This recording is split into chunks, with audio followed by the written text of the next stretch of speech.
Good afternoon, everyone. Welcome to some big elephants in the waterhole at Tau Game Lodge and live at the waterhole. My name's Kelly. I'm going to be with you for the next couple of hours.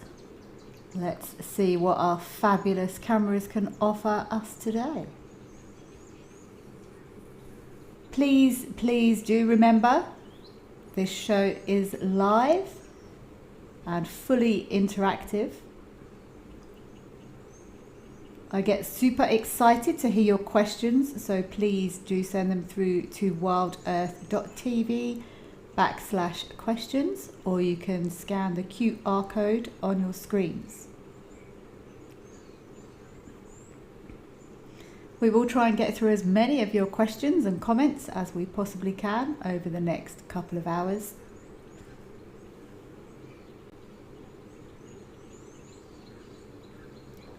They really do get me thinking, and I'm sure everyone else that is here with us. So please send your questions and comments via WhatsApp as well on +27 786 30 2336.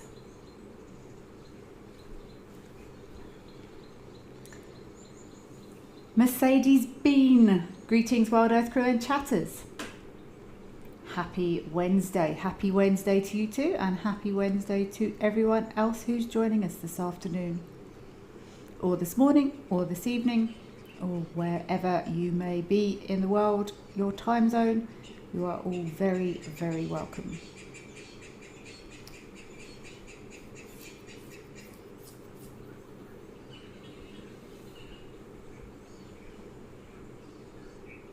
Check these big guys in deep in this waterhole here. This is actually getting, if I remember correctly, relatively close-ish to the rooms. I know there is a lot of water in this waterhole here at Tau Game Lodge in Madikwe at the moment.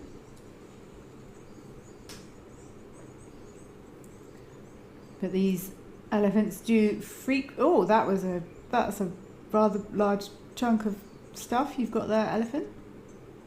I'm not entirely sure what this stuff is that he's relishing there, but it's clearly good stuff. They do sometimes come in very, very close to the deck where the lodge is set up for lunches and dinners, and also along to off to the left of the screen there are some of the beautiful rooms there at Tau. And not unusual for these elephants to come very, very close to the deck during lunchtime. It's a pretty cool thing to be joined for lunch by some elephants.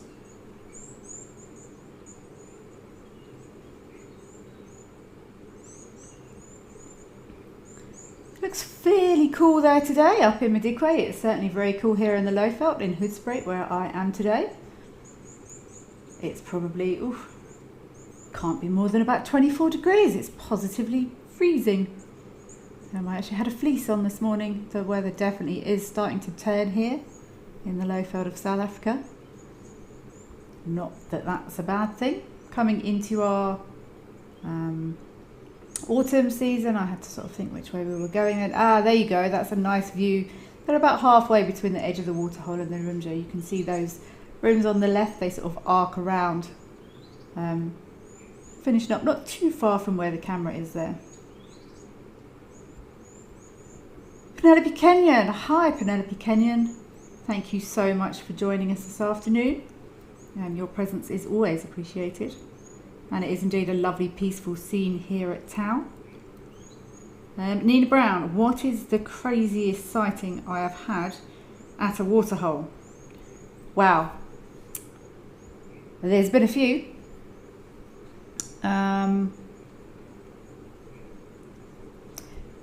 Nina, can I ponder for a bit? Because there's been so many. Let me think on it for 5 minutes or so. I will rifle through my memory bank of the things I have seen, and I'm just trying to think. Lots of stuff goes down at waterholes because it's obviously water is a vital resource. All animals need it. everyone has to go there whether they like it or not, so you do often get interactions there. But let me ponder that, Nina. Give me 5 minutes and I will rifle through my memory bank and I will come back to you, because I hate to give you anything but the best. Darren from Devon, England. Hi Kelly. Wallowing in the mud and a meal at the same time sounds perfect to me. I would be inclined to agree. Darren from Devon in England. Spa and lunch. What a fabulous mixture.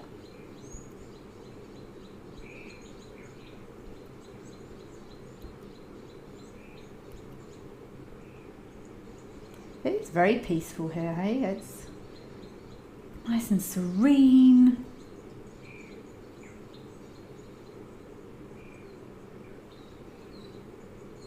Desperately trying to think of what stuff I've seen at waterholes now. At this waterhole, I saw wild dogs chase a kudu in here. Was it a kudu? Yeah, it was wild dogs chased a kudu into this waterhole. Just sort of, the water was lower than it is now, but if you see sort of in the middle of the screen, if you sort of follow the line of the water over towards the sort of left, there's a sort of dog leg sticking out. It was just around there somewhere. And a pack of wild dogs chased a kudu in here. It didn't end well. Well, it didn't end well for the kudu. It ended brilliantly for the wild dogs.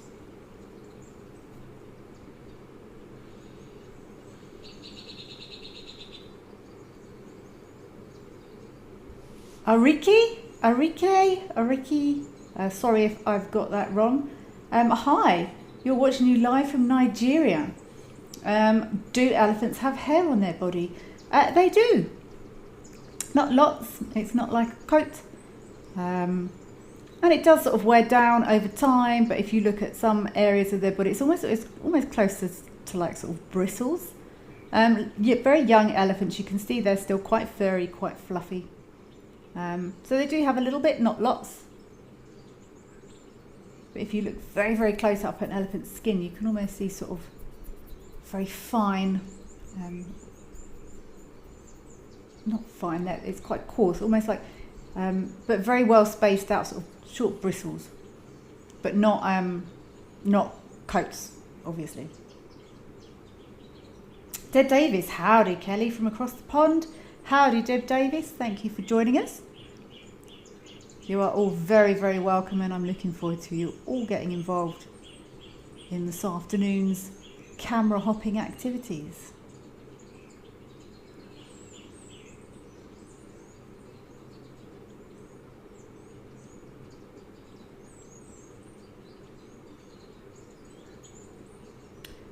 Lucy Cody, what is the population of elephants at Madikwe Game Reserve? Lucy, I'm not sure at the moment. Oh, lovely. We're trying to get a close-up in there, I think, for a possible visual of some of the little spiky bristles on there. It's quite difficult to see, especially along the trunk, around some parts of the face. Possibly not so much on the smooth skin, the smooth, thin skin around the ears. Yeah, it's not fur, it's not a coat, but they've got sort of like little bristly things. I don't know, Lucy, at the moment. I haven't seen an elephant or any sort of animal census there for quite a long time. Let me try and find out, though. I'm not sure when they last did a count, when they last did a census, Lucy, but I wouldn't want to lie or make something up. So I will try it. Let me start. Oh, I've got homework to hand in, haven't I? Lucy, let me put that on my to-do list.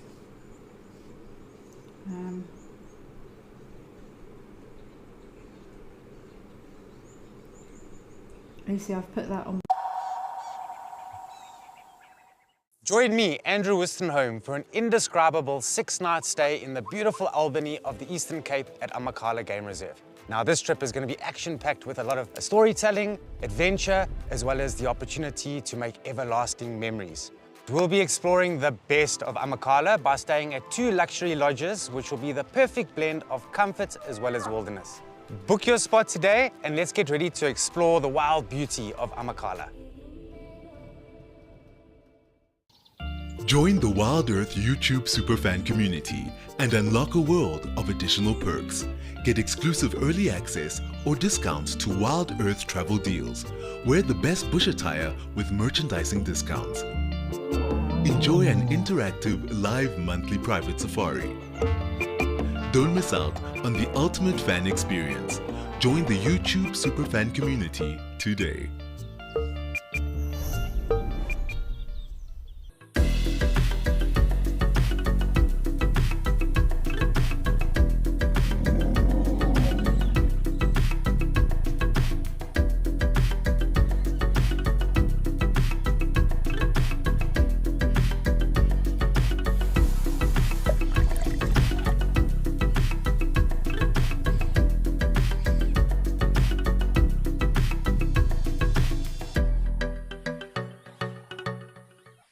Join our expert guides at dawn for a live, immersive safari as the bush comes to life.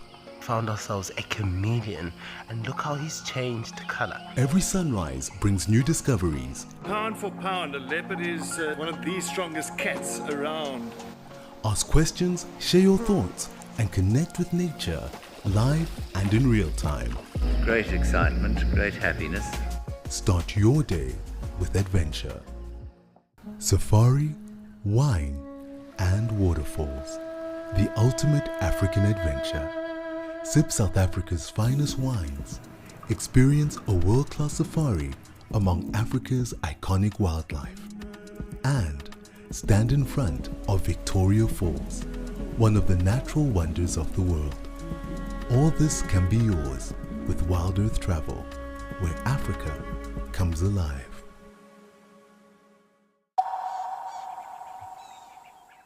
Move him, and they weighed him while he was sedated, because it's no mean feat to sedate massive elephant bulls. And if I remember correctly, he was actually much heavier than they thought he was going to be. So how much does an average male elephant weigh? 5.5 tons average, but that's a big bull. It could be a smaller bull depending on the genetics or where they're from. Some areas have larger genetic bulls than others. I know some of Tosha's elephants are absolute monsters. There were some very, very big bulls from areas of Botswana. But yeah, so again, highly evasive. I'm going to say 5.5 tons.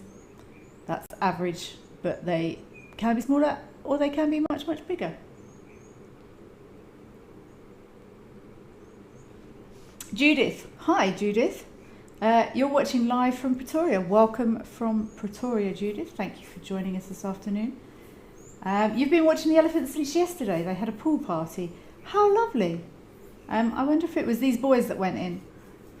Today you see the elephants have been enjoying the water and mud, which is very interesting. Yes, these guys are very much enjoying the mud and the water. I see this elephant closest to us has got a damaged left, well, I never know which way around it is. It's our right, but his left tusk looks a bit damaged there. That would be a way to identify him. Judith, was this one of the boys involved in your pool party?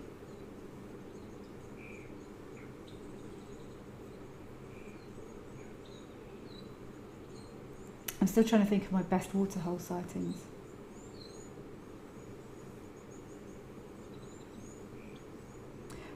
Oh, I know which was quite a good one. I've thought of my favourite waterhole, Nina. But in the meantime, let's head over to Founders, where I think we have an interesting crow to have a look at.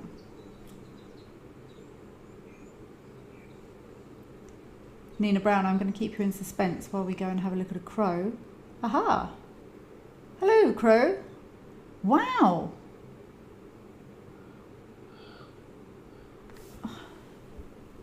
That is a pied crow, but that beak is massive. I haven't spent much time looking at pied crows. Well, I've seen lots of pied crows. I mean, that's definitely a pied crow.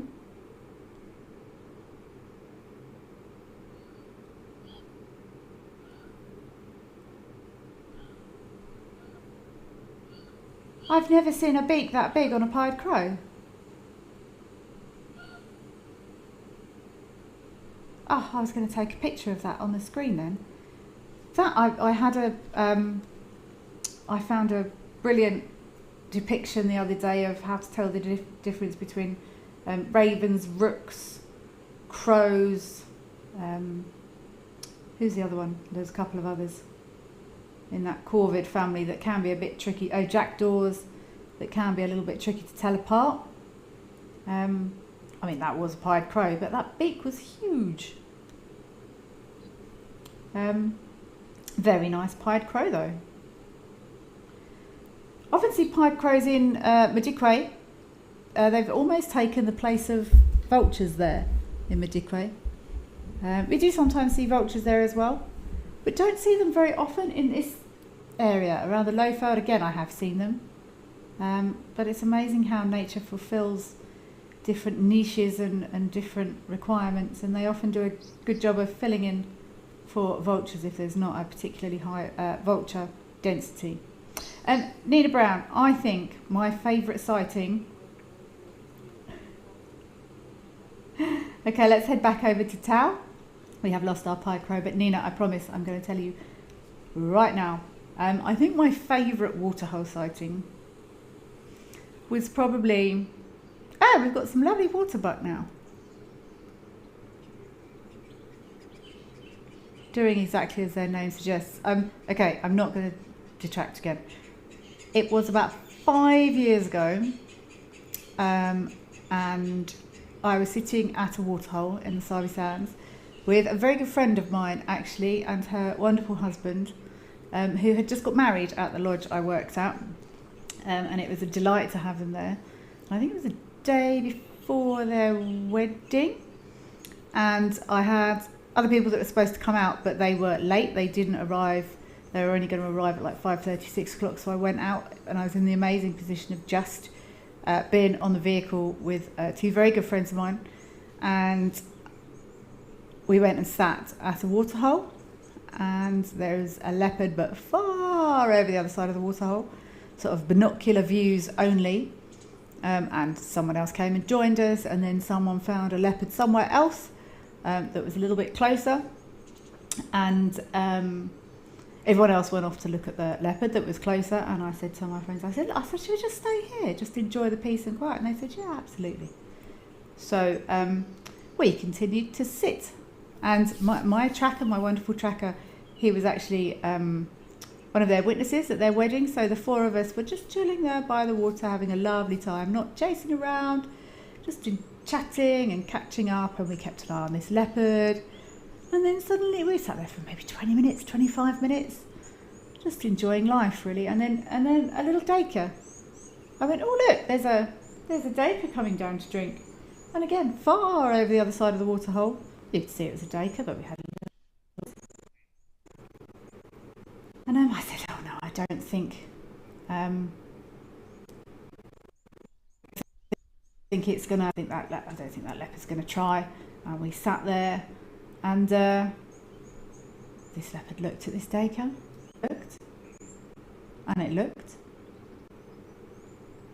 and it crouched, and it slowly made its way around the back of some bushes. And this leopard grabbed this daker right where we were watching. It was far away, but full view. Dragged it across the waterhole and off into the bushes, and it was incredible. And it wasn't exactly mad. It's not unusual for leopards to hunt dakers by waterholes, but the reason I enjoyed it so much was firstly because it was with two very good friends of mine, and secondly, I really, really enjoyed the fact that we didn't run around, we didn't chase, we just sat quietly, and with a little bit of patience, we watched and just let nature unfold in front of us. So not exactly mad, but favourite sightings from a waterhole, but there have been many. Tinus, thank you. I didn't think that was a pied crow. White-necked raven. I've never heard of a white-necked raven in my life, but I'm going to have a look at one. I didn't think that was right. Thank you so much. That makes much more sense. Tinus, thank you. And I was right that was a ridiculous beak. I couldn't see the front chest of that bird properly. I could only see it from the back, which is why I was willing to potentially accept it was a pied crow, but it felt wrong. So thank you very much, Tinus, for confirming that my suspicions that wasn't a pied crow were indeed correct. And white-necked raven.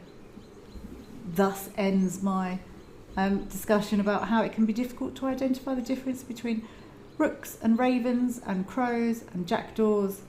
But thank you for that, Tinus, I really appreciate it. But yeah, that beak felt wrong to me. And if it hadn't left, I most definitely would have taken a photo of it on the screen to investigate further, but thank you.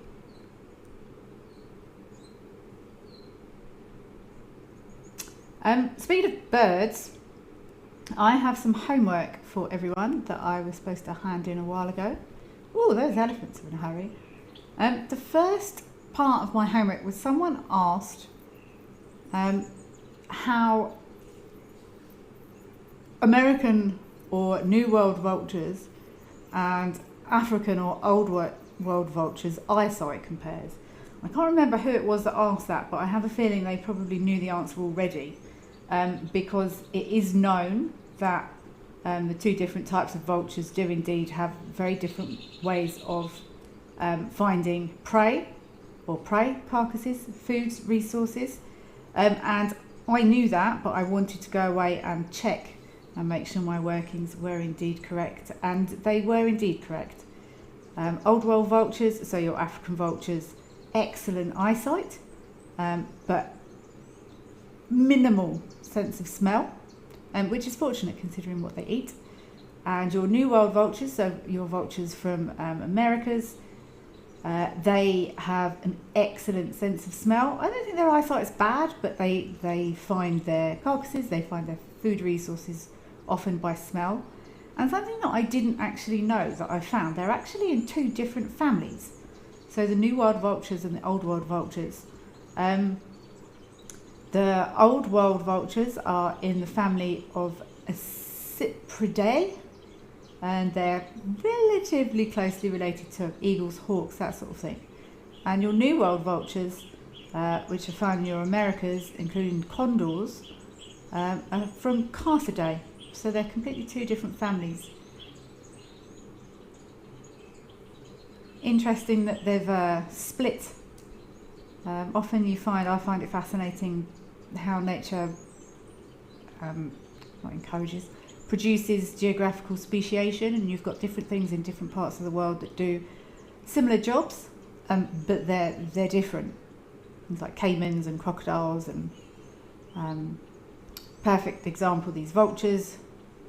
Nature's bin men, but they find their food resources differently, so I think that's absolutely fascinating.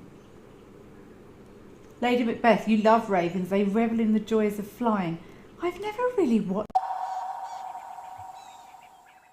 Join Wild Earth Travel on a unique nature adventure in the Greater Kruger Park. Legendary master tracker Renius Mhlongo leads a 4-day animal tracking experience in the Sabi Sand Nature Reserve.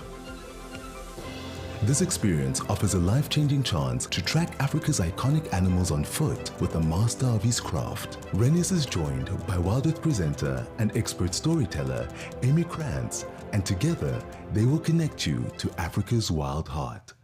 At Wild Earth, we believe every story has the power to create change. That's why we've launched the Wild Earth Impact Foundation, a non-profit dedicated to conservation and social impact. By showcasing conservation stories, we can change lives, protect nature, and empower communities. We have partnered with Empowers Africa to accept tax-deductible donations from US donors. Your donation will help fund critical programs that support our mission. Join us and be part of the change.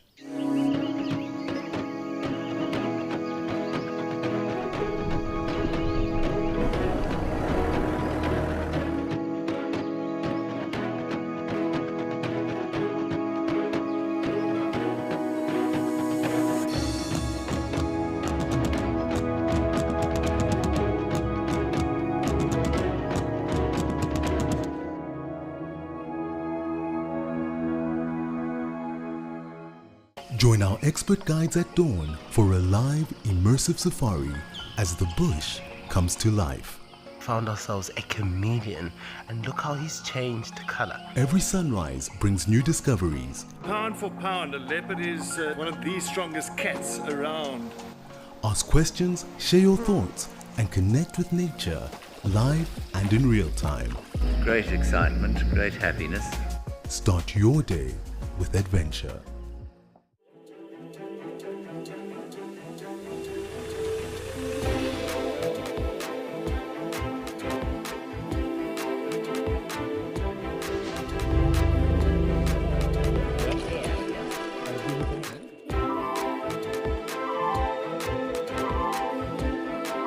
If you're thinking about booking a trip with Wild Earth, do it. I highly recommend it.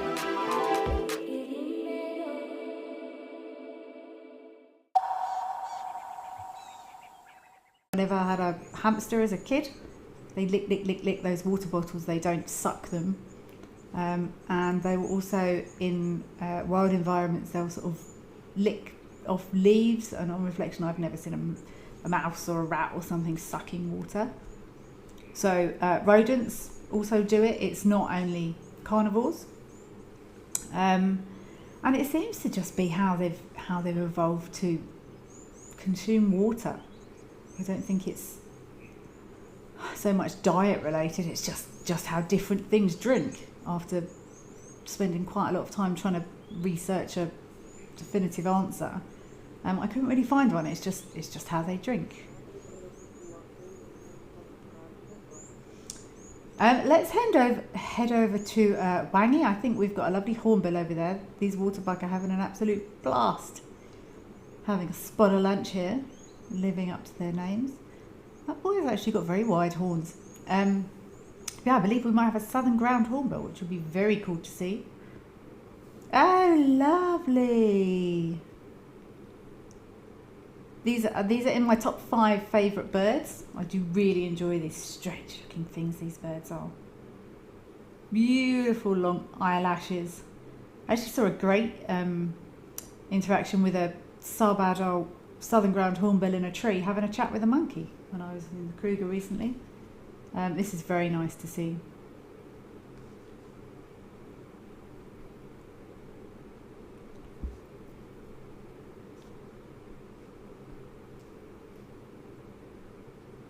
And the other part I learnt about animals drinking that I don't think I knew, embarrassingly, and I've never really thought about it, but when you think about it, it does make sense. Cats and dogs lap differently. I know they all lap water, but cats apparently, they sort of almost create a funnel of water. They stick their tongue out and quickly draw their tongue back in and then close their lips around the water. They sort of make a water, not funnel, like a water train from the water to their mouth, and then they quickly, I'm doing it with my hand. They quickly stick their tongue in, quickly bring it in the water, bring it back in again, and then close their lips around the water. And dogs is more just of a messy sort of scoopy action, scooping the water out of the bowl and into their mouth as much as possible. And anyone who has ever had a large dog or watched them drink know just how messy they can be. I actually know someone who taught their dog to, after they've had a drink, they used to have a little towel next to the bowl, and they taught their dog how to have a drink and then just tap their mouth on the towel just to stop dribble, which I thought was brilliant. And so yeah, I'd never really thought of that.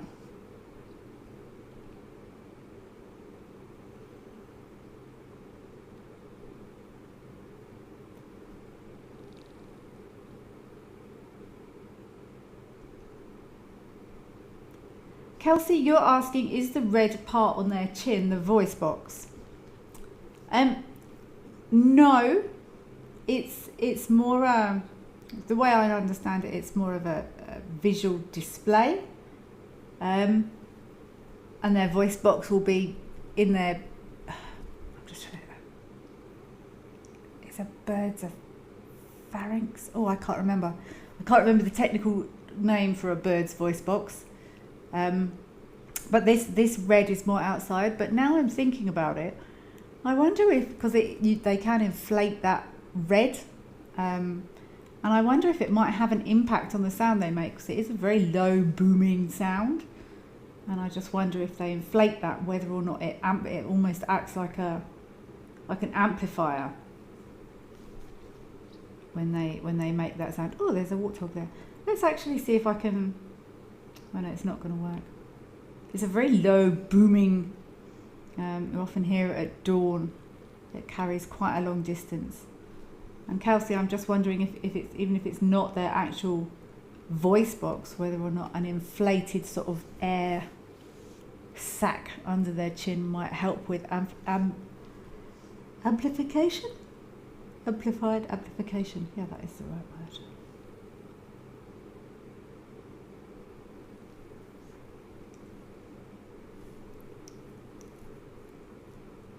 They will often call. I know I've mostly heard them at dawn. It's a lovely sound, actually.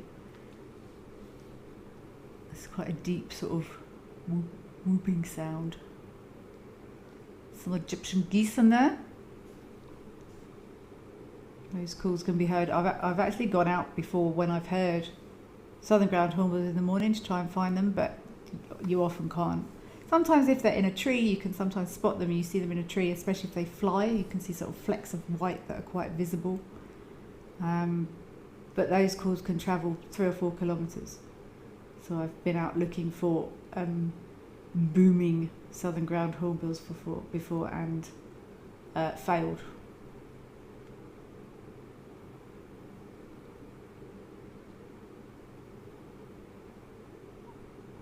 It's looking quite dry there already.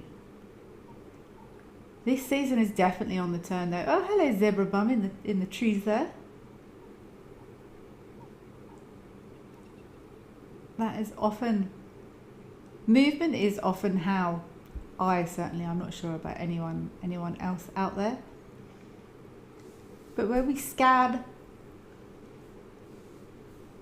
when we're looking for animals, often the first thing I pick up is a movement, because it's almost, I mean, you wouldn't see a zebra in there. It's often almost impossible to be able to pick out actual animals. Is that I can see red. Is that our hornbill still down there? It's a bit unusual to see one on its own, actually. It wouldn't surprise me if there's more here.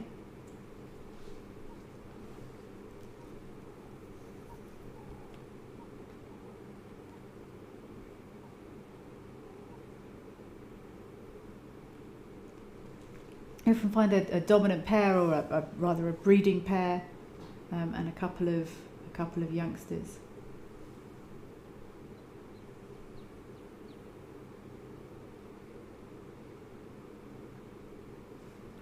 These birds take quite a long time to mature.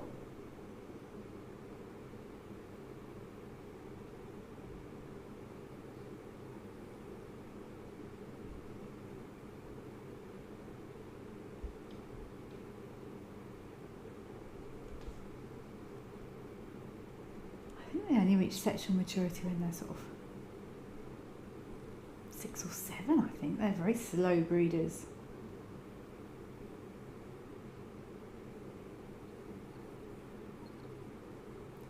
And that is one of the reasons that is that impala having a little interaction with the hornbill there. Look, they're both having a groom together.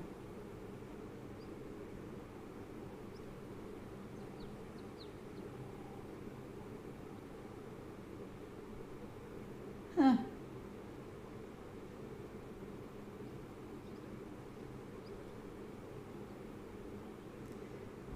So there's only about 50 of these birds in Wangi National Park, so it's very fortunate that we've got to see one here. I'm a little bit surprised this bird's on its own. It's quite difficult to, that size-wise they're relatively similar, and the only way to determine a difference between a male and female is the male actually has it's almost like a little bare, the male, all of that is red underneath, but the female has like a little naked bit underneath her beak. It's almost a blue-black colour, but without being close or obstruct. It looks quite hot. That bird's got its mouth open there. So, everyone got a fright. I'm surprised there's not more here. I know they often hang out in family groups, but maybe not today. Let's leave this beautiful southern ground hornbill. Looks like it's maybe going up into the tree to cool off a little bit. It does look quite warm there today. And I think let's head across to, I think we're going to head across to Victoria Falls maybe, and see what we've got happening over there. Hello! I should have saved my vulture homework until we got to this guy. Lovely hooded vulture there.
Can hear some hornbills in the distance there.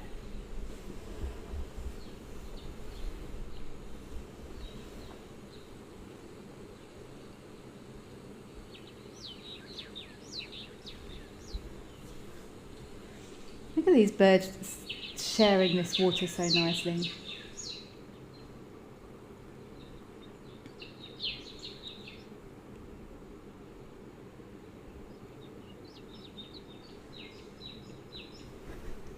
It's not uncommon to see vultures down and around close to water. They will often come and drink. Most birds, they will.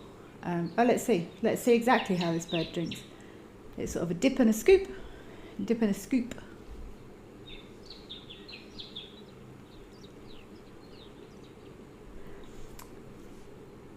Dark Mane Lover. Why do certain species of birds take lots of years to reach maturity? What a brilliant question. I don't know. My gut reaction went to some birds live a long time, and as a rule, like a loose rule without me thinking about it too hard, the longer something lives, the later it reaches sexual maturity. Scoop.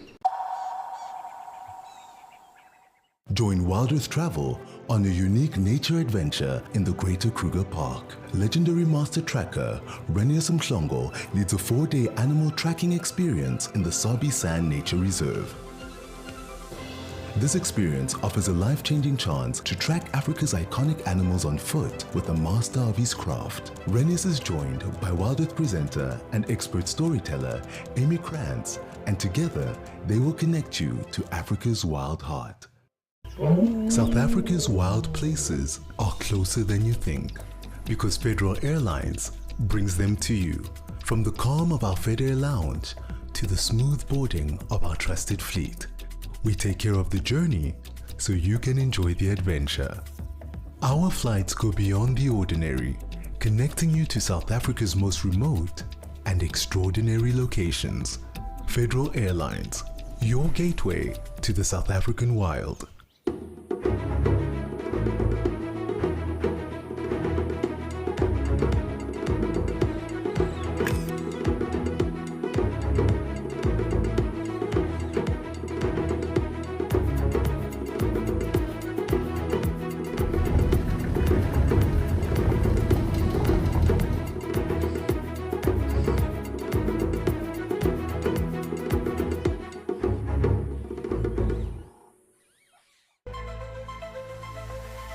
This week, we celebrate our planet and the power of nature.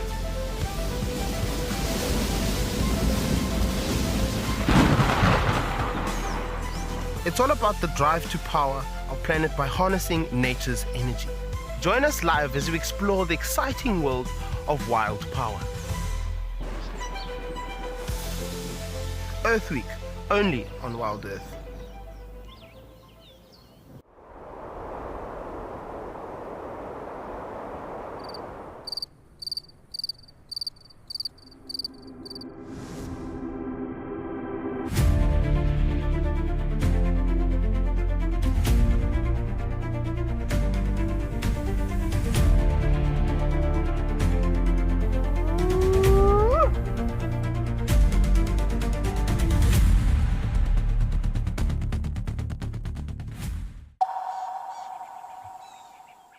Will take longer to reach sexual maturity.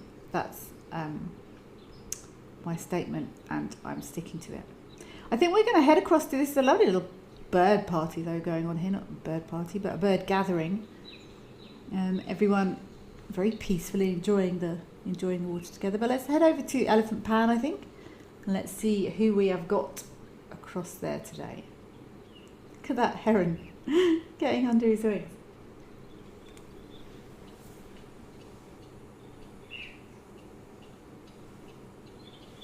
And we have an elephant at Elephant Power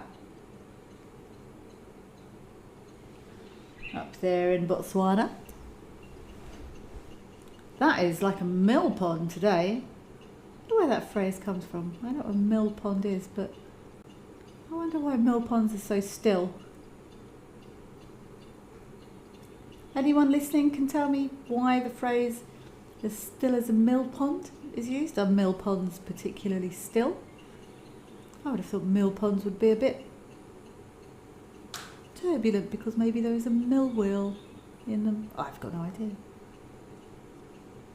Not a breath of wind there though today.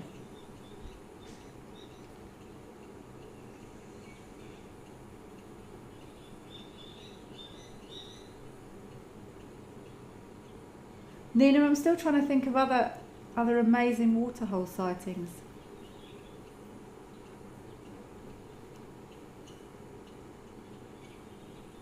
I seen lions swim through a river. That was pretty cool. It's not a waterhole, so it doesn't count.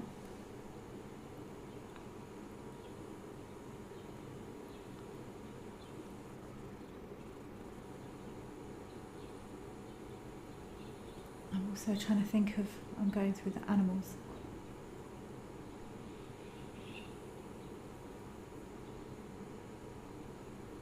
Ah, look at the little squirrels.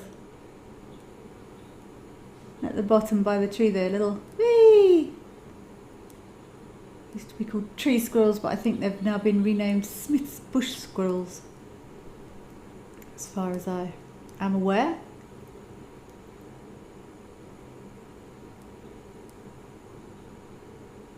I've seen 2 rhinos having a big fight in a river before, but again that doesn't count, it wasn't a waterhole.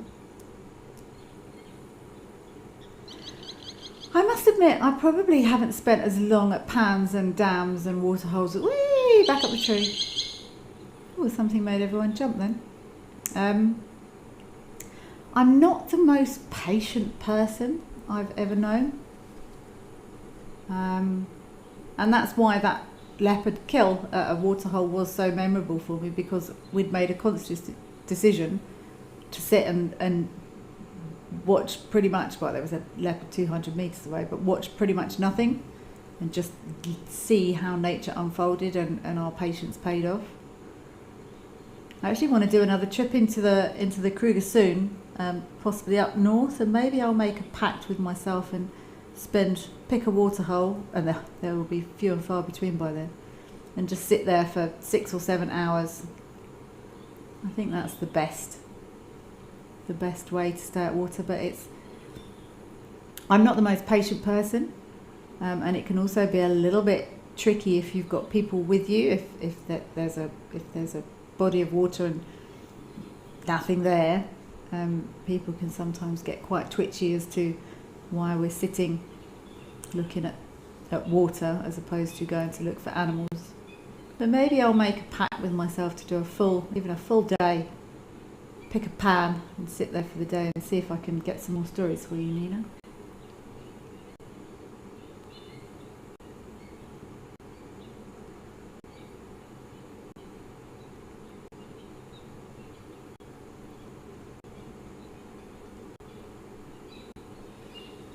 Nina, again, brilliant question. Since elephants are so social, the bulls not a struggle when they have to leave the herd once they become of age? Protection-wise and resource-wise, no. It probably does them a favour to be on their own, to be honest. And maybe that's another reason. Maybe that's another reason it's part of it. Nature's quite clever, and it knows that 8 big bulls walking around together, if they found a little puddle or something, they're not going to be able to get enough resources from it. Maybe that's part of the magic of it, and it's not just sexual maturity. Remember, Nina, they do sometimes sort of buddy up as well.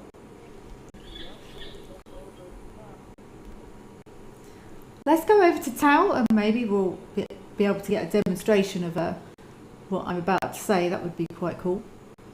Love it when a plan comes together. But remember, Nina, they do sometimes buddy up. I don't know, it's the elephant on its own. That's sad. But there was a couple of other bulls there, and while they don't always stand nose to tail, even if they're spread out over a couple of 100 metres, they will often form loose sort of boy groups, whatever you want to call it, loose connections where they'll be aware that the other guys are present. Maybe it's if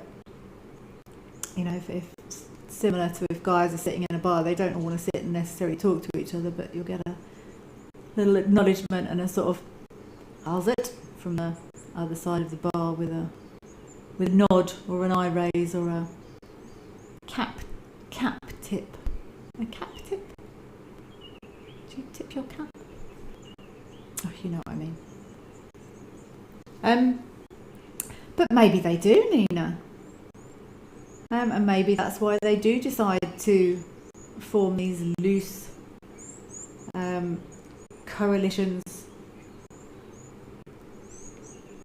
as they leave their big herds.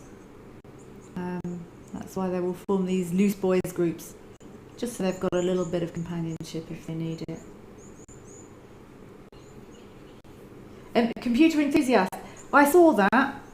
You've just said you had an earthquake in California and the African elephants grouped together in an alert circle to protect the baby elephants. I saw that yesterday as well online. That was incredible to watch. Shame they must have been so confused. But they formed up quickly. Anyone that is listening, I'm sure if you go and have a look for that, they were captive elephants. In a zoo or safari park or something, and there was an earthquake. I think it was something like 5.6. Was it, computer enthusiast? I'm sure I saw. It was a decent earthquake, and they all ran together. They came from different areas, different sides of the enclosure, and they all grouped up, and then they all circled the smallest member of the herd, which was fascinating to see. I've got no idea of what the group dynamic would have been there, whether that youngest one would have even been related to the other elephants that were there, whether it was born in captivity, or I've got absolutely no idea. I can't imagine it was a standard, as wild elephants would be, auntie, sister. Can't imagine all of those elephants were bred in captivity, but I've really got no idea. But either way, what happened was completely natural and innate for them to do, and they tight circled the smallest member of their group, which is absolutely fascinating to watch. Darren from Devon, England, you sit quietly in the countryside and I find that nature begins to move around me after a few minutes. You're right, Darren. I completely agree with you.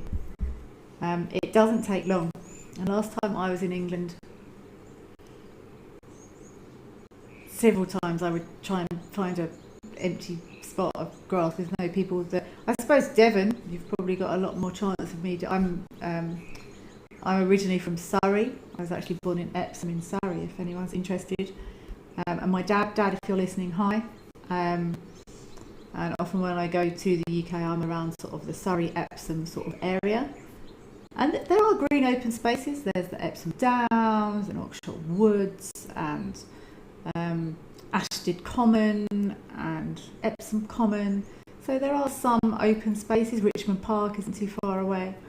But Devon, there's some beautiful natural spaces with not too many people in.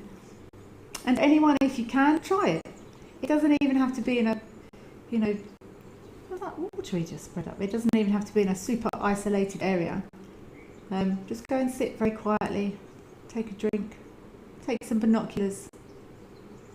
And I noticed a few times if you just stop, butterflies, and it doesn't, it's not going to be elephants, but nature will indeed start to move all around you, and it's very it's a very grounding experience. Listen for bird calls.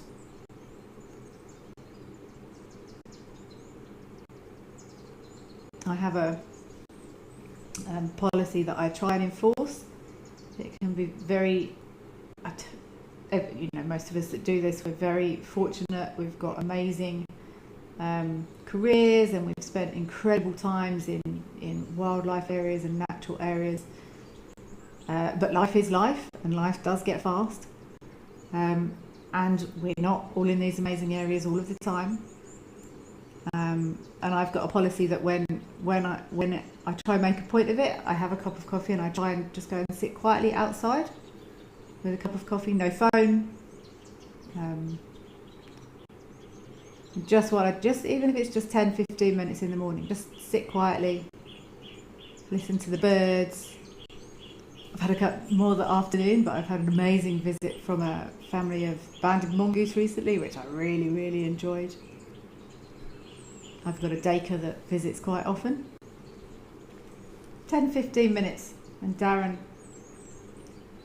from Devon, I salute you, and I highly recommend that anyone anywhere does the same. Oh, that's quite a big chunk of stuff there. Was that a bit muddy, boy? I used to, if I had the right guests with me, I would often, on the way back, I actually had a family years ago, and I was driving them over.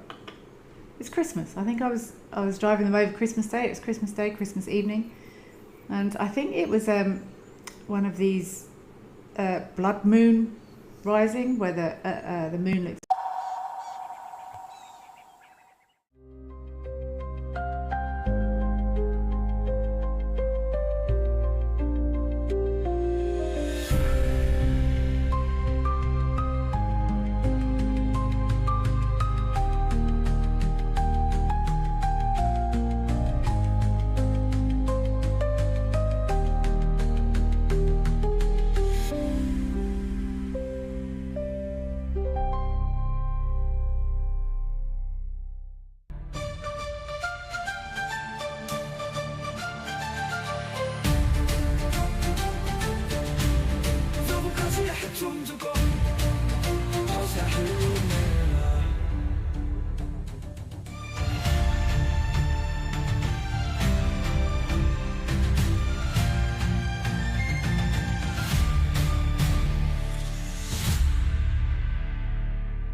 Step away from your daily stress and escape into nature with Wild Earth.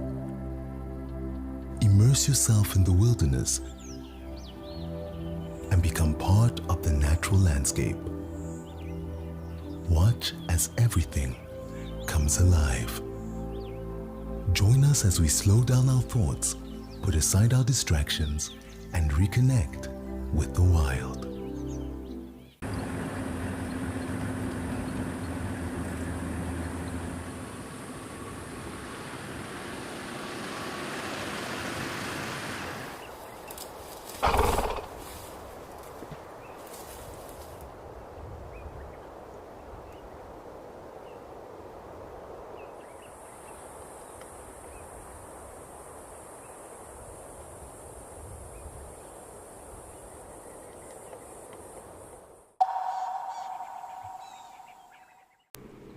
See, look, he's pulling up individual bits of stuff there. He grabbed a bit a minute ago and it was too big and he just sort of flung it away. Look how he's being quite specific now about what he's picking up.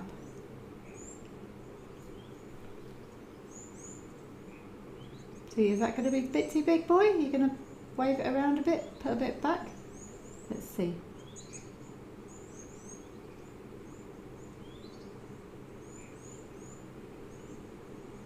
Oh, he definitely got all the mud off it though, didn't he? Oh no, it's taken a little bit out. Split that into 2 bites. Catherine, you could easily sit for hours at a waterhole. There's always something to see, big or small. Catherine, I agree. But yeah, I struggle. If there's a couple of birds around, I'm okay. But when there's no birds, I can probably last. My instincts last about 15 minutes, I think, and then if there's absolutely nothing arriving or leaving, or possibly arriving or leaving, I get a little bit twitchy. I can push through it, and I'm sure I would be handsomely rewarded if I did give it more time on a regular basis. But I've discovered in the last, well, I've known for a while, but I've definitely had it confirmed in the last couple of weeks. I enjoy looking more than seeing now, and I've tested it. And I had I actually went for a brief game drive in a reserve very close to here on Sunday with a friend. He's kicking with his foot. And I sat on the tracker seat, and it felt so good. It felt absolutely amazing to be sat on that tracker seat just looking for things. Everyone else was in the vehicle, they're all talking to each other. I wasn't talking to anyone. I was just looking and listening and smelling and looking and checking and smelling and listening and looking. And I really, really enjoyed it. If anything, I enjoy the looking now more than the actual seeing. And I've mentioned it before. If anyone wanted to have a look at Jacques Panksepp and his theories of effective neuroscience, his theory is there is a seeking system in mammalian brains, and it's what drives us to do, is to seek. And it's supposed to be one of the most powerful reinforcing systems of the mammalian brain.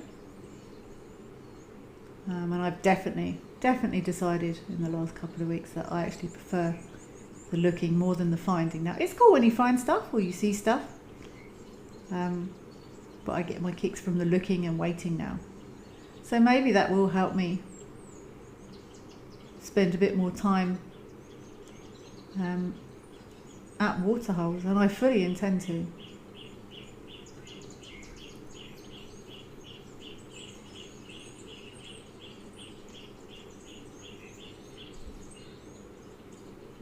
I think one of my most patient waits was looking for a penguin off New Zealand, and I nearly cracked a couple of times. Yeah, about 2.5 hours, I think, and then finally a single, was it a yellow penguin? I'm going to have to check penguins of New Zealand now. Yellow-eyed penguin, I think. Just one. came out the sea. But that was, yeah, I was nearly giving up. But I'm glad I stuck with it.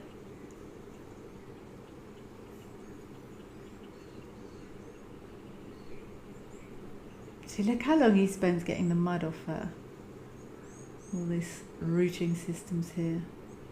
Go on, give it another rinse, boy. Look how he's resting that back leg. He's resting that back leg closest to us. There must be thick mud in there for him to rest that up that.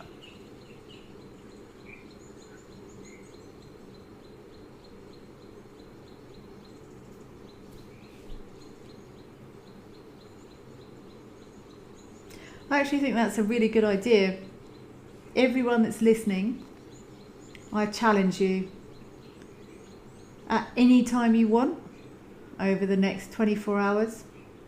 You don't have to be in nature, just any access to any outside space. And I appreciate it might not always be quiet, but just set a timer. Start with 5 minutes. Set a timer and sit quietly for 5 minutes.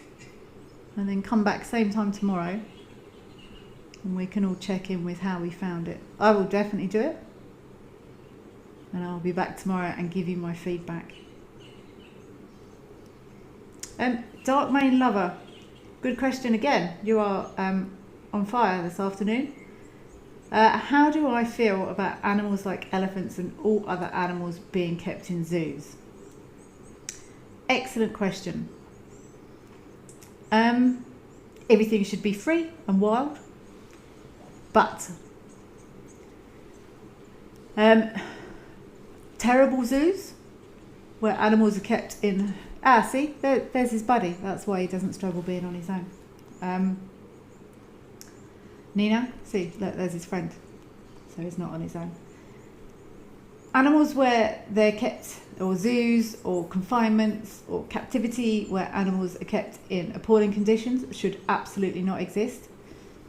And I'm going to say something very controversial now. Sorry, anyone in FC, if you don't like me saying this, but those animals would be much better off dead than being kept in confinement. Absolutely horrific. These concrete cages, and it makes me feel nauseous. And those animals, it's just horrendous. It makes me vomit. However, not all captive conditions are horrific. They're not wild. Some captive conditions are really quite pleasant. They're huge, they're well kept. People are educated on animals' diets, their enrichment needs, everything like that. Karen, you're saying you don't like it at all and they need to be free in horrendous conditions. I totally agree with you. But not, and it's controversial. Good captivity, bad captivity, absolutely not. Good captivity, ideally, no. Everything should be free. However, some places have exceptional breeding facilities where species that are struggling are being studied, and potentially gene pools are being kept alive with captive breeding programs. Wrong or right, I don't know. I'm just giving information. Another possible for well kept or excellent captive animal conditions is if one child sees one elephant in one well-maintained, educated captive facility, and just one child develops a deep passion for that animal and then goes on to work in conservation, or goes on to educate, or goes on to discover something amazing in science because of that interaction with that one captive animal. I don't know.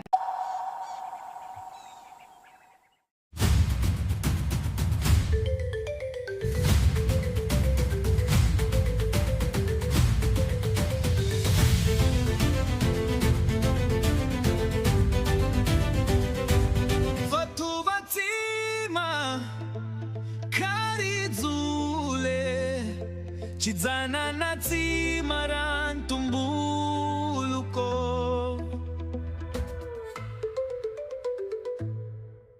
The Wild Earth Impact Foundation is a non-profit that uses the power of wildlife storytelling as a force for good. We create sustainable development projects that showcase conservation stories, empower people, and inspire environmental action. As a registered South African PBO, you can make a tax-deductible donation to the Wild Earth Impact Foundation. To find out more, visit our website.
Chidzana natsi marantumbuluko.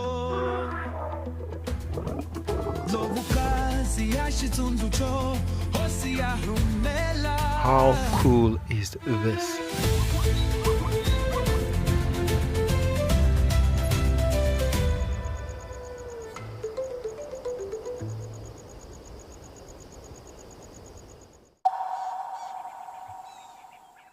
To offer these captive animals the most fulfilling and enriching life that is possible in those conditions.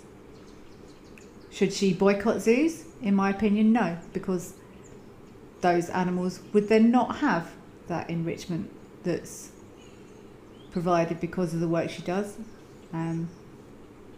It's a tough one. Another brilliant question, Dark Main Lover. But all these places where bears are kept in cages, and absolutely not. Those animals, it should never have happened, but it happened, and I think they should all be released from their pain and suffering in those horrendous conditions. Possibly controversial statement. Rewilding animals. It's possible, but it's highly, highly dependent on the species. It can actually be a lot harder than people think. I know especially big cats can be notoriously tricky to rewild. It's done with many animals. Lots of wildlife can be rehabilitated and released.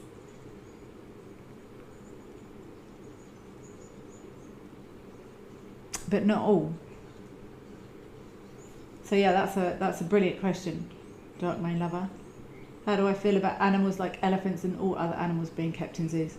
Again, it depends. Bad facilities? Absolutely not. And it depends on the species. Maybe if you think about something like a big python, maybe? Or something that doesn't... like often something like a big snake. If they've got loads of food and water and breeding facilities, then they don't run around for fun.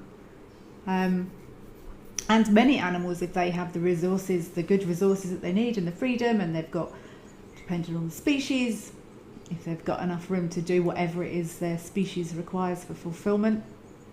Yeah, it's a tricky one.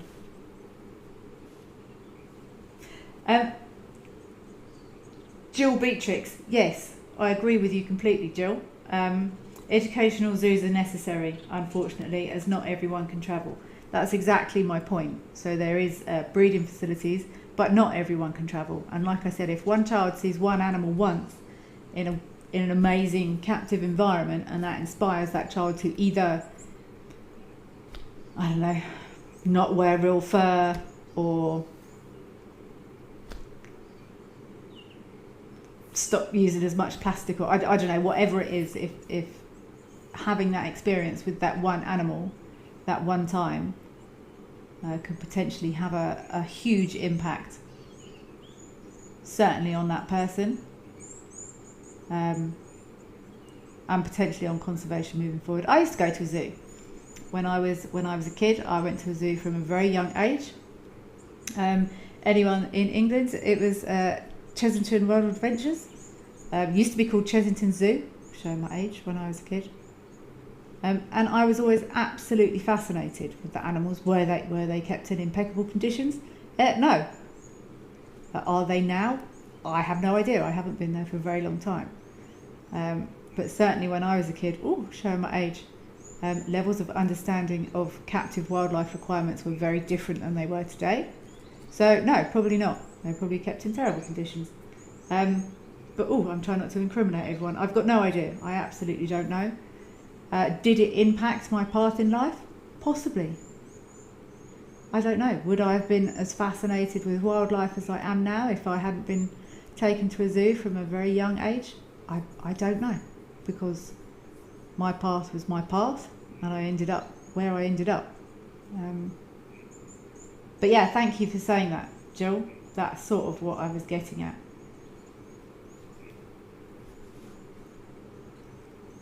And I'm sure some of those children grow up from seeing captive wildlife, and I know for a fact that some people that have seen captive wildlife, it's their lifelong dream to come and see these animals in the wild, and I know that for a fact because I've driven them. They've got onto my vehicle and they said, I once, can I tell this story? Yeah, I think I can. Years ago, actually, at Tau, there was a family from Canada, and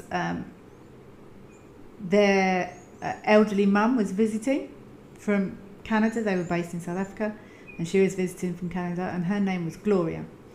And I think she was 84, 85, and she had just recovered. Well, she hadn't quite recovered. She'd checked herself out of hospital with pneumonia because they had this trip booked, and she was adamant that she wasn't going to miss this trip. And she got, I'm going to cry again. It must be full moon or something, my goodness. She got on my car and she held my hand. She said, I've waited my whole life to see elephants in the wild. And she said, I'll be damned if I was going to miss it because of pneumonia. And she checked herself out of hospital. I wrapped her up nice and warm. Checked herself out of hospital in Canada and decided to travel because she knew that she might not get another chance, and it had been her dream to see elephants like you're looking at now on your screen in the flesh. And I wrapped her up nice and warm, and I popped my windscreen up on the vehicle so that I put her in the front seat next to me, and she came out on every single one of those drives. Over 4 days she came out on 8 game drives with me. And I know for a fact that seeing these animals in captivity, or indeed on your screens, can have a direct impact on people choosing to get themselves to wildlife areas. Oh, Gloria, that was amazing. I've still got a picture of her somewhere. But yeah, people grow up dreaming of coming to see these animals in the wild that they saw in zoos as a child. So, wow, Dark Main Lover, did you expect that was going to prompt that much of a ramble from me? Brilliant question though, and definitely something for everyone to think about.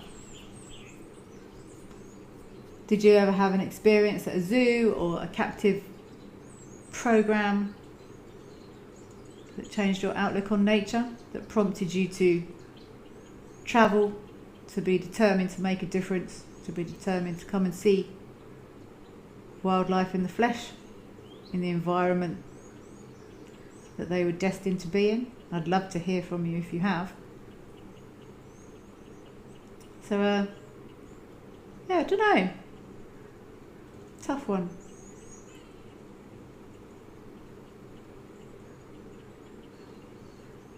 Tell you what, Tao's not going to need to do anything with these, with any of these reeds in here if these elephants keep going. I saw something this morning, actually, on my Facebook, and it was on the 16th of April 2014. I've got a picture of us with a with a fairly average looking rubber dinghy thing, and we were in this waterhole. I'm just trying to see where it is in relation to this picture. I've saved this image, and yeah, I was in this waterhole with a couple of friends exactly 11 years ago today, apparently. Darkman Lover, you're happy for the guest Gloria to have her dream come true, seeing African elephants in the wild. It's very special, and I've had lots of guests, and I'm not going to lie. Over the years, guiding is an absolutely incredible vocation, but it can get tiring. But and that's why I enjoy doing this, because I can interact with all you guys that are listening out there. But some of the experiences I've had with guests, I've had people crying on my vehicle. There was another lady, I can't actually remember her name, that's terrible. And she was an English lady, and she was in a group, and there was 4 vehicles, and we drove to the airport, and on the way to the airport we found a leopardess sleeping in the shade in a drainage line. On the way to the airport, and we sort of all agreed, okay, well, if she's still there, someone find out, and we'll stop and show these people this leopardess on the way back from the airport. And I stopped with this. She was quite close. She was in one of these like runoff things next to the road, and she was quite close. And I slowed the car down. And I said, oh, look at that. And this woman looked to her left, and she screamed. I went, shh, shh, shh. And she burst into tears. I was like, shush, it's fine.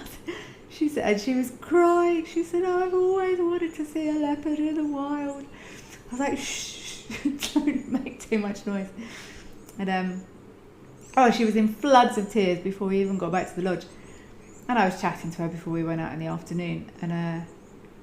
And she told me, she said, since I was a little girl, I've had a picture of a leopard in a tree on my wall. It used to be in her family home, and then when she left home, she took it with her, and it had been on her wall, of a leopard draped over a...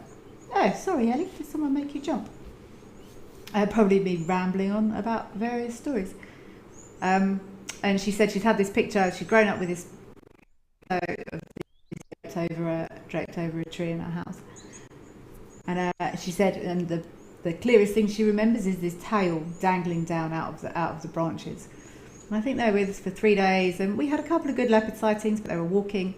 And where I used to work, we had a rule that if we'd had one leopard sighting in a drive, we weren't meant to go to a second leopard sighting, because it's disturbing the animals, and we don't want to stress the animals any more than we need to.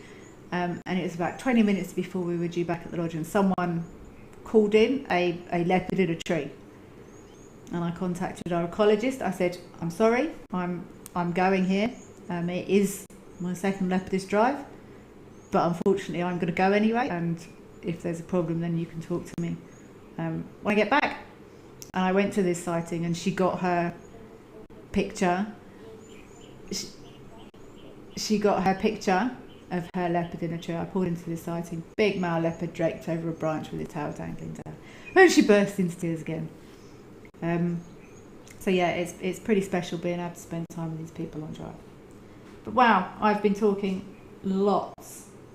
Let's go over to Stony Point, where I may be a little bit quieter, because there may be some terns there that I am unable to identify. And let's have a look and see if our favourites are over at Stony Point this afternoon.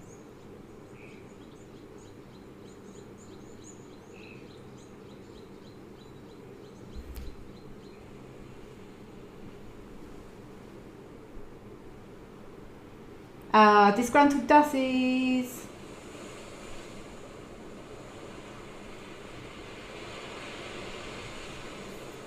Oh, lovely sound of the waves there. And some sunbathing dussies in the sun. They like this rock here, don't they? I suppose it's probably because we're often here at the same time every day, and maybe this rock at this time of the day is the optimal location for body warmth. Maybe the sun is just at the right point in the sky, not too hot, not too cold. Maybe this is the Goldilocks rock. Not too hot, not too cold, but just right.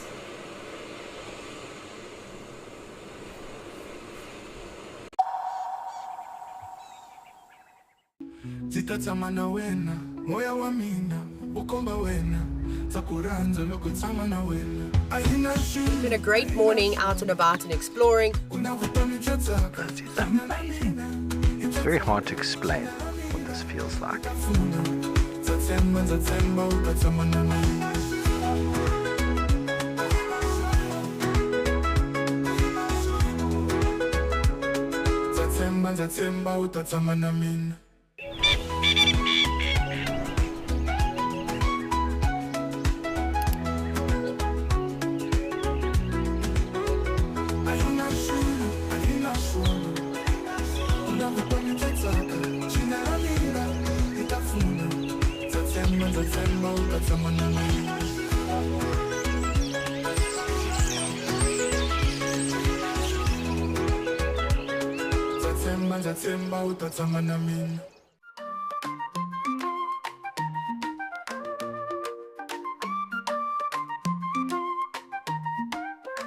Ahina nchumo, ahina maka, emava kwenye ya milu, ahina maka. Lifasira mina ritapela, zatsemba, utatsamana mina.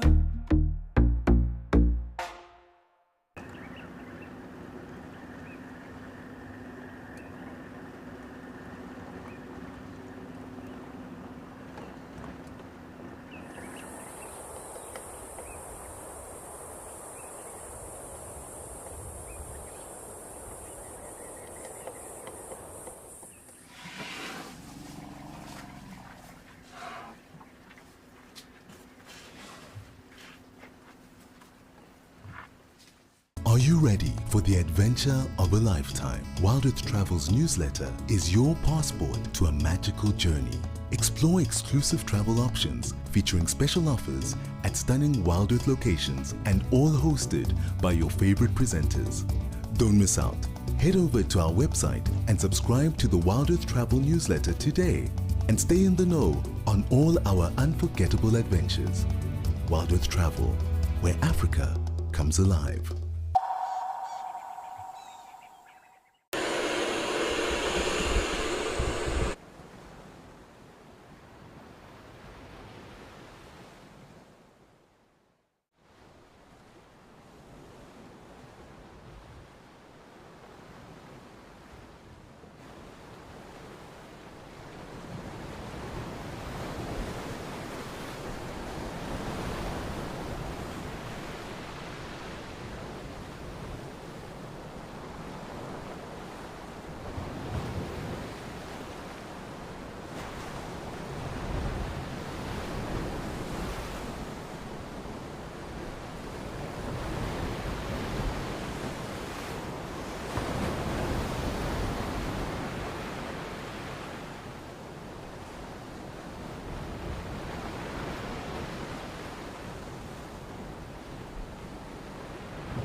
I believe I may have had my sea sound a little bit too loud then, so I apologise. I was enjoying the sound of the waves as well, and our penguin is still present.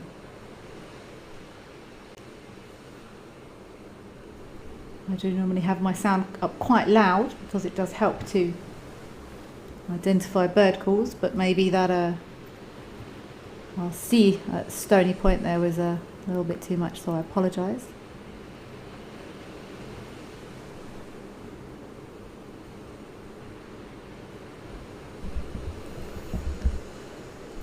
I would love to hear if any regulars have noticed any movement under there yet. I can't see anything under there, but I think I would have to focus intensely on that dark patch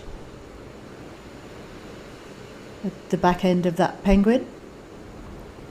But if anyone does see any movement from any little baby penguins, I would love to hear about it.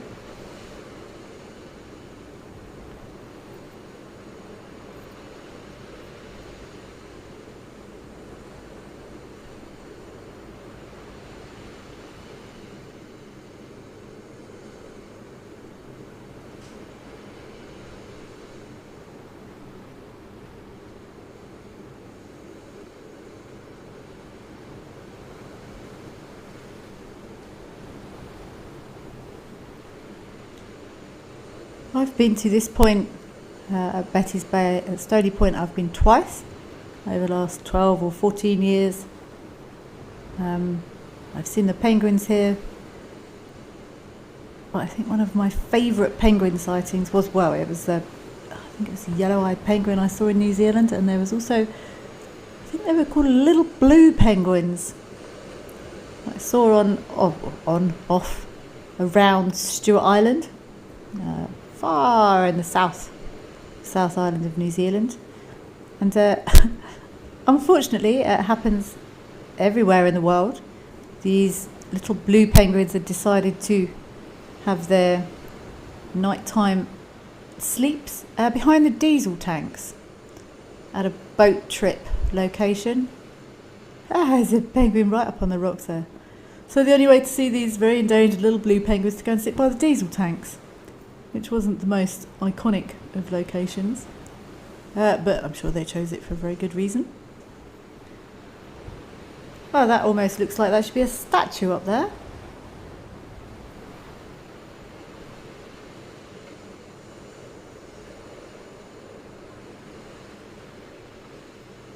Could be in bronze.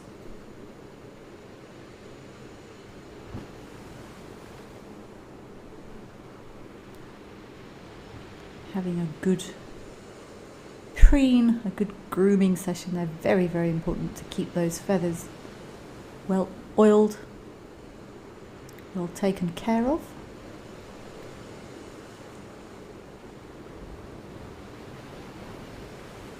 Penguins are, of course, completely different creatures when they're cutting through the ocean waves.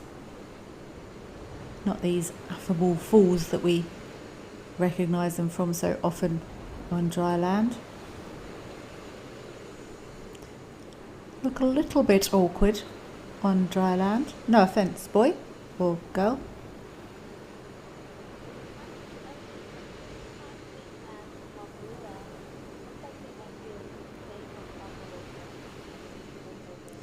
Ooh, I've just heard a rumour that there might be something exciting happening over across at Mabulla, so let's quickly scoot across there and see what we've got happening, and we will leave Mr. and Mrs. Pingu to finish their daily ablutions, but I'm quite excited to see what's happening across at Mabulla Game Reserve.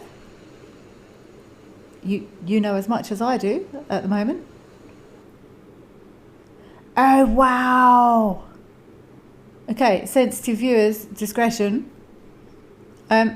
That's pretty cool. This is indeed a snake coiled on top of a weaver's nest.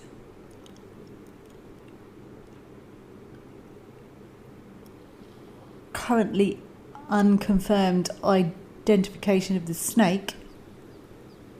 But yeah, if anyone doesn't potentially want to see baby birds getting eaten, I suggest going and putting the kettle on or something. I'm not even sure if there's any youngsters in this nest. It's quite late in the season.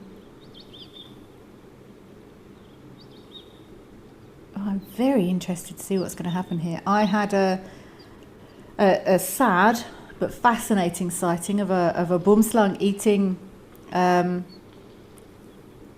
black flycatcher chick in my garage, in my carport. Shame, it was quite upsetting. And these little flycatchers were almost ready to fledge, actually. And I'd heard them for a few days shouting and stuff, and I'd been looking around for a few days trying to find, because I was fairly sure there was a snake out there. And I finally found this snake, and it curled up in the sort of beams at the top of the carport, and I identified it as a boomslang. They are venomous, but they don't really want to come in the house. They're tree snakes, and they normally hunt birds and birds' eggs, so I was happy for them to stay, but these flycatchers not so much. And it slithered across and it grabbed a little flycatcher out of the nest, with both the parents going absolutely crazy, and carried it off into the bushes, and it knocked the second chick out of the nest and onto the bonnet of the car. And I did right or wrong, but I made the decision and I picked it up off the bonnet of the car and just popped it back in the nest. And I was expecting it might have been bitten and all the rest of it, but apparently it was still there the next day, and then 2 days later it was gone. So maybe one of the two survived, which was a fairly happy ending, but I'm fascinated to see what's gonna materialise here. Karen, have you visited Australia? Yes, I have visited Australia. I went to Australia, wow, a long time ago now. It must have been like 2007? Somewhere around there. Yeah, I had 2.5 weeks in Australia with a good friend of mine. We went to Byron Bay. We went up to Australia Zoo, which was super cool. He was slightly less enthused by it because he'd burnt his feet the day before, and I made him drive all the way from Byron Bay all the way up to Australia Zoo, which was quite a long way. I think it was up on the Gold Coast up there somewhere. And I enthusiastically ran around the zoo for the entire day, and after about 2 hours he gave up and went and sat in the car with the aircon on his horribly burnt feet. So yes, Karen, I have visited Australia. Sandy Franklin 69, good afternoon, Sandy Franklin 69, welcome. You've been wondering where all the snakes were. Lots of people spend a lot of time wondering where all the snakes are. And they're probably all around us, quite frequently. I can't remember who it was. Was it you, Sandy Franklin 69, who asked not long ago, best time to see a snake? And I finally gave a specific answer, and that was 7 p.m. in March.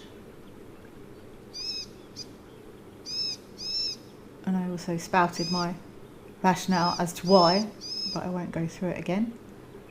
But this snake has not moved for a while.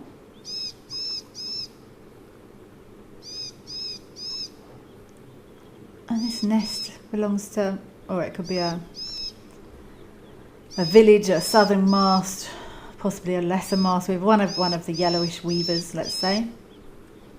But it hasn't moved. So my snake attack that I witnessed in my carport, it was quite sort of quick, in and out, bitey, take it away, and off it went into the bushes, because this snake's quite exposed sitting here, hey? I've got no idea what snake it is. It's like grey.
Welcome to Safari Spotlight. We'll be And you pretend like you're a citizen, eh? Got no idea what's going on this reserve. Expecting the unexpected. Are we stuck down there? What am I trying to do? So we have another giant of Mabula. That was incredible. This is unbelievable. It's going to be a spectacular afternoon.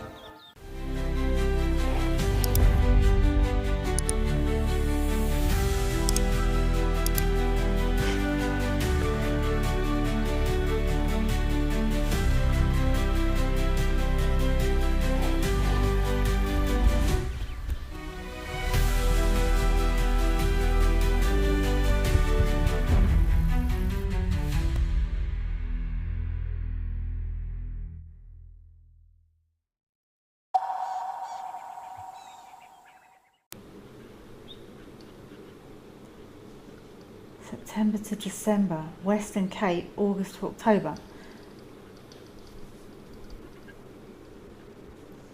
So I feel like, what's that?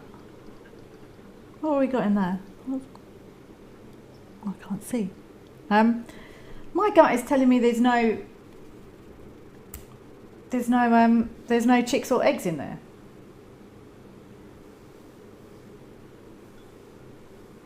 So the incubation for weavers is only about 2 weeks, and to me it's outside of laying season.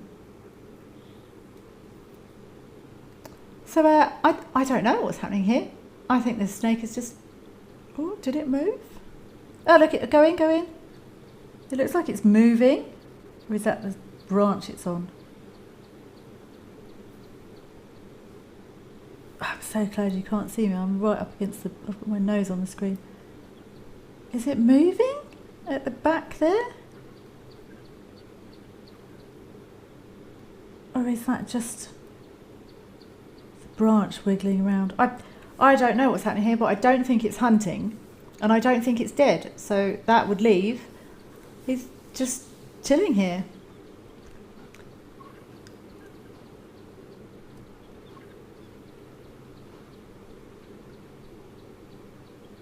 Unless it's a different type of weaver nest. It's definitely a weaver nest. It's not red-headed. I'm just trying to think, could it be a different type of weaver with different laying dates? Southern Mast Weaver. Could be a Southern Mast Weaver. What are Southern Mast Weaver's laying dates? Spectacle Weaver, sorry. No, it's not a... No, it's the wrong nest for spectacled weaver. Got it right, Kelly? Not a village weaver. I think this snake is having a rest here in the sun. And maybe, when I think about it even more, maybe it's not a bad place to chill in the sun. Because a ground predator couldn't get it here. Exactly the same reason that these birds build their nests here. So nothing is going to get to this snake unless it walks along the ground or even along the water and jumps up and grabs it. And the only other thing that could grab it would be a snake eagle or something from above. So on reflection, I don't think it's a bad shout, or as bad a shout as I thought, for a resting place. There's no obvious sort of rocks or logs or anything in that I can see here anyway that it could sun itself on. Dark Main Love, you're saying it looks like a small snake. It must be a small snake because those, I mean, I'm trying to hold my hand out in the shape of a weaver nest. It's probably not more than, I don't know,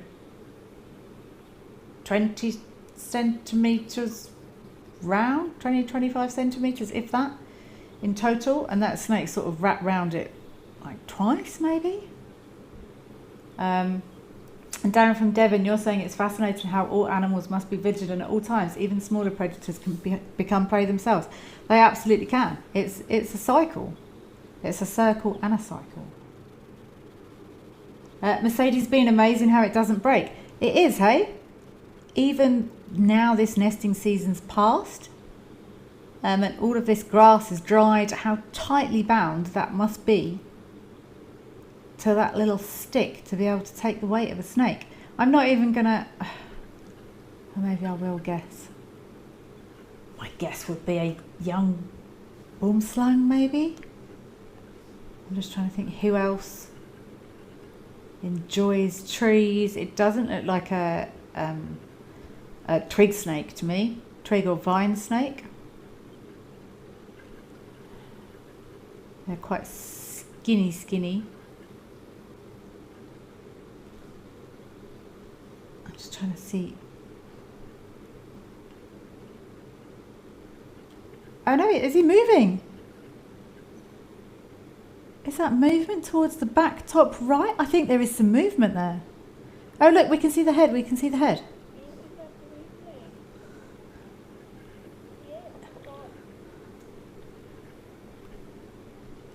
Let's see if we can't work out what snake that is. Limbury might be getting ready to shed its skin, possibly. That's possible, Limbury. Okay, I know lots of...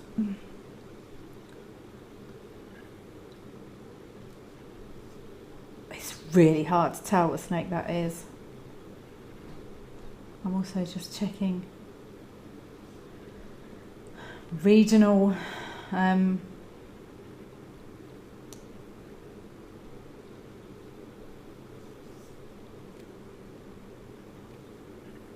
what species are found in which area.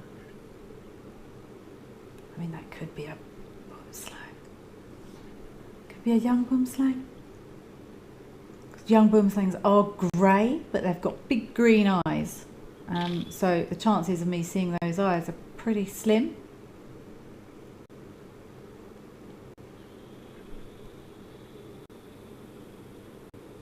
I'm not going to guess what snake that is. But obviously something that's very comfortable in trees.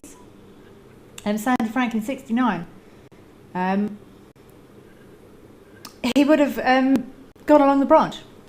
He would have just climbed up the tree and then shimmied down that branch, which when you look at those thorns is a pretty impressive anyway. Lady Macbeth, Cape cobras are very fond of chicks. Yes, they are. I've watched Cape cobras hunt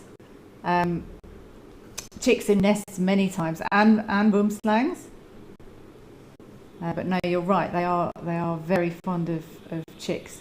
Especially, I was fortunate enough up in the Kalahari to watch several times Cape cobras hunting in those huge, big communal weavers' nests. Well, it must be like a drive-through in those big weavers' nests. They just make their way through eating birds at will. No, I need to get good views of snakes to identify them nicely, so I'm not even going to try here. But definitely a snake that's comfortable in trees. But that's really cool. I've never seen this before. Thank you, team, for finding such a cool thing to have a look at. This is a... But yeah, the more I'm thinking about it, the more this is a smart place to hang out. Vision all the way around. Nothing can sneak up on that thing from there.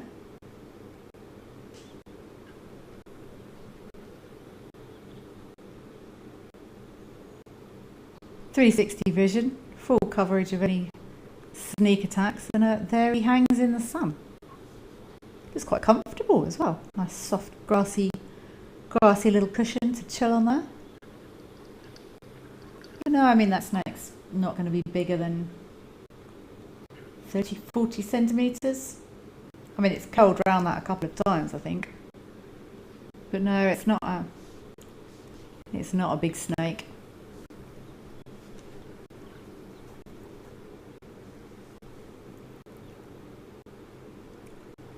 But this is actually a really nice demonstration of how good it is to take time.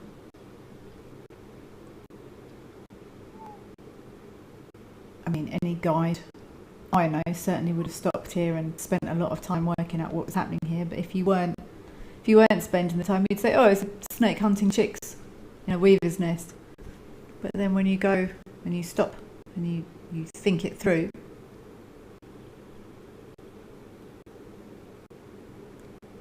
I think Snecky is just having a little snooze-a-rooney here. Nice rocking in the breeze. I wonder if that snake would fit in there as well. It would probably fit. Maybe this is where it lives. Maybe this is his daytime and nighttime home. I don't think snakes quite live like that, but that would be brilliant. Just come and sit outside during the day and get up there in that little nest at nighttime. How very clever.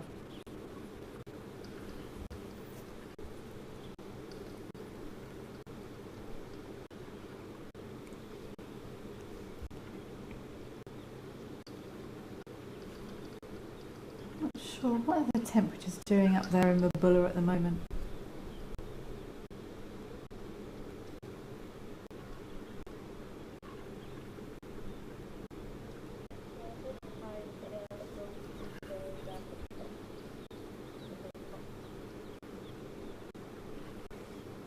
Well, I think this snake is possibly going to snooze for at least the rest of the show, if not the rest of the day. If there is any action to try and help get an idea on this snake, we will definitely come back here. But I think in the meantime, let's go back across to Stony Point.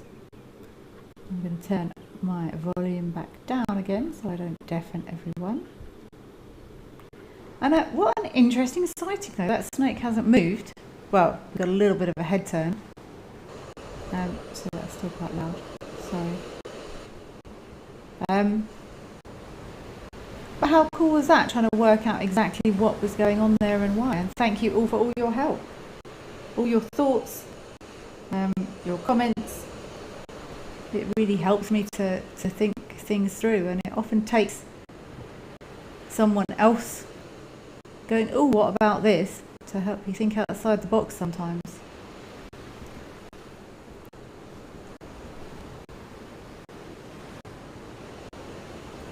I like the way these cormorants stretch their wings out nice and wide here to get some good sun on them.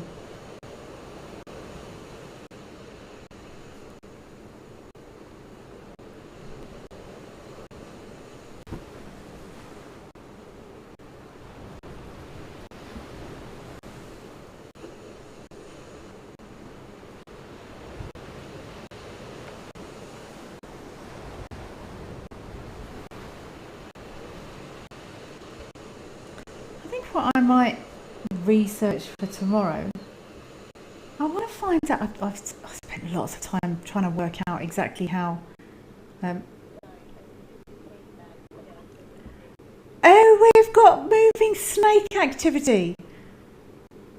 Excellent. You see now.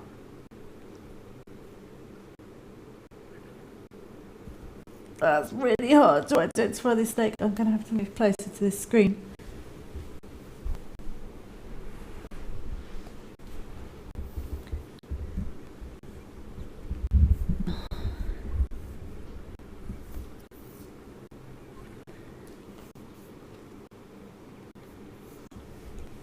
It's very difficult to get. Some snakes you can only identify using like eye scales and something. I'm not going to be able to do that.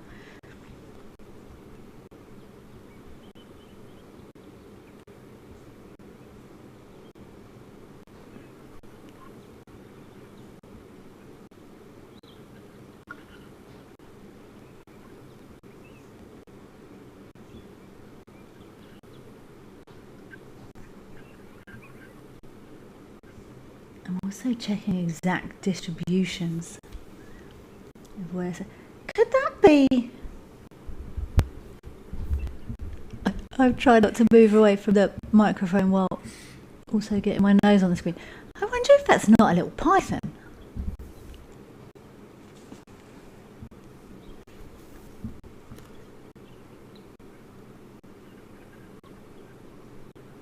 Because pythons like water.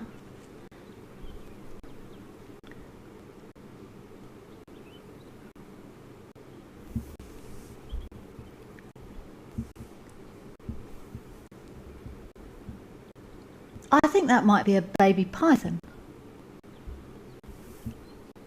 Thoughts? Team, everyone else out there who may have better resolution on their computer screens than me will almost definitely have better resolution on their computer screens than me, because I'm very much due a new laptop.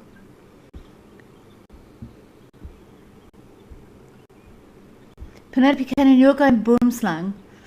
That was my first shout, but I'm trying to look at that head shape.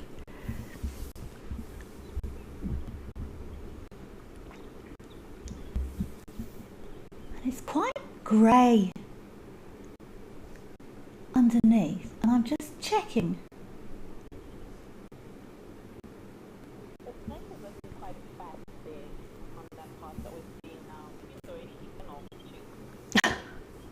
It might have already had a good meal, this snake, coming through, that someone's thinking it looks a little bit on the chunky side. And now that colouring is swaying me towards Mamba. But I'm just double checking the distribution of Mambas, because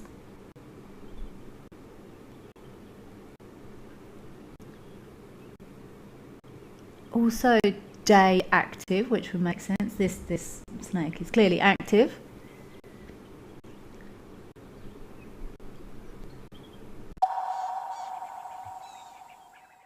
For years we've shared virtual wildlife. Now let's experience it for real. I'm Lauren Arthur, and I'd love to show you my amazing home here in the Greater Kruger of South Africa. This 5-night journey is an exclusive connection to my piece of untamed Africa. I live here in these gorgeous landscapes surrounded by epic wildlife. The wild is calling, so come and join me. Become a Wild Earth YouTube member today and unlock extras and bonuses, like ad-free streams so you can stay immersed in your safari without any interruption. Have your burning questions answered first by me or other expert naturalists. Join now to avoid missing out on these amazing benefits. Help us connect people to nature.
I think I'm going to go...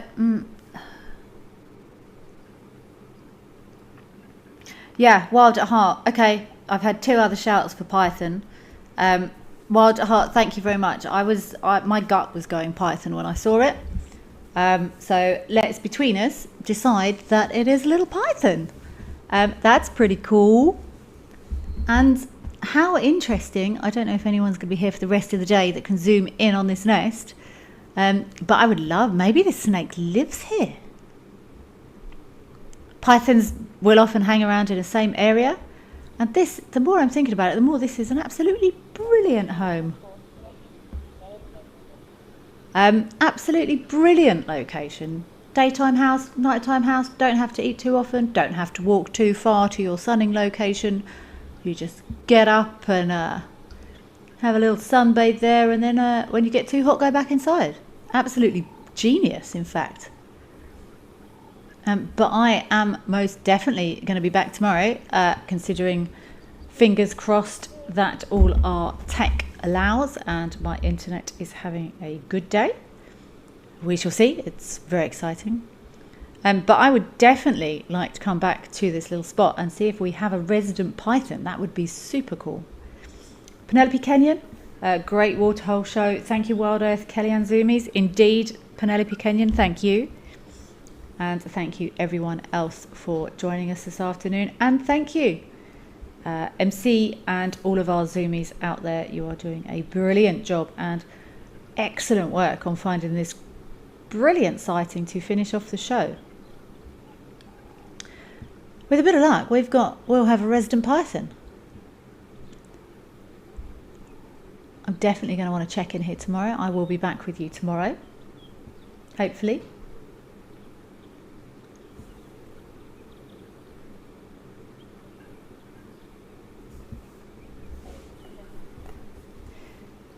I'm going to check my homework. Thank you all very much for your brilliant questions. Really given me some time to get thinking about some nitty-gritty topics. Love it, love it, love it. Thank you all for joining us this afternoon. It's been an absolute pleasure. My name's Kelly and I'm going to be joining you again tomorrow. Same time, same place. Maybe the same snake, but we shall see. Have a wonderful rest of your day or evening, whatever you're doing. Please stay safe out there, and I will see you all tomorrow.